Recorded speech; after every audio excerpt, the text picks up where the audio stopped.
Hey guys, I am Animesh, you're watching Everything Techie, and in this video, let's take a look at the three most common sensors or the sizes of sensors which are found on interchangeable digital cameras. I mean DSLRs and mirrorless, the micro four thirds, the APS-C, and the full frame sensor.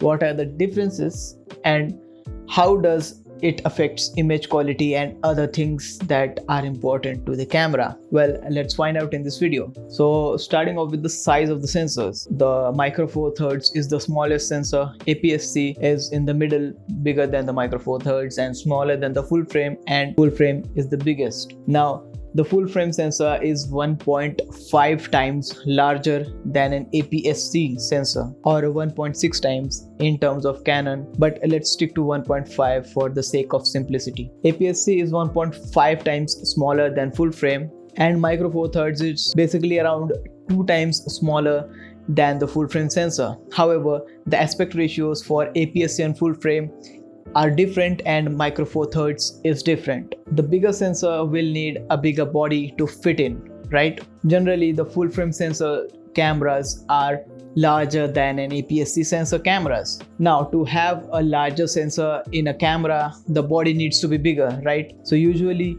the full frame sensors are generally bigger than the APS-C sized sensor cameras or the micro four thirds sensor cameras. Now that I've said that bigger sensor will need a bigger body, you might think that APS-C cameras will have a bigger body than micro four thirds cameras, right? Well, no, because APS-C sensor cameras are generally smaller than a micro four thirds camera. But you might think that it does not really make sense. Well, it doesn't, because APS-C cameras are generally for entry-level photographers or new videographers just getting into the cameras or just buying their starting cameras. The micro four thirds is targeted at a professional audience, and that is why the body is larger than the APS-C censored cameras. Since the sensor is bigger, the bigger sensor will need a bigger lens to draw in more light to the sensor. So that is why the lenses in the full frame system are generally bigger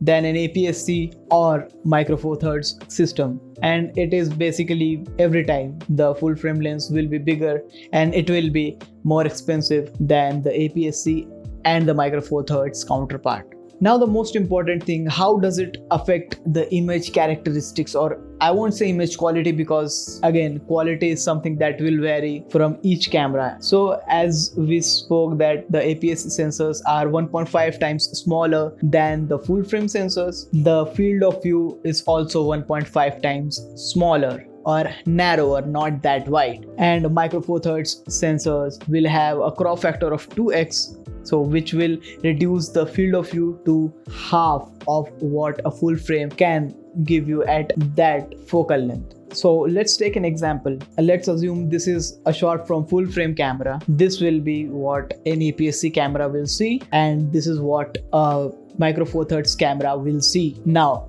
assuming all the cameras are set to the same focal length, the same aperture, the same shutter speed, the same ISO, and the number of megapixels and the processing is same. So keeping everything else constant except for the sensor, of course, the image will come out brighter from a full frame sensor versus an APS-C or a micro four thirds. The micro four thirds image will be the darkest, then the APS-C, it will be brighter than micro four thirds, but will be darker than the full frame sensor's image. But it is because of the pixel size, and it is something that will be explained in a further video. So please subscribe and turn on the bell notifications so you won't miss that episode. So yep, the brighter image will be produced by the biggest sensor, in this case full frame, and APS-C will produce a brighter image than a micro four thirds camera, but a darker image from a full frame camera, if everything is kept constant,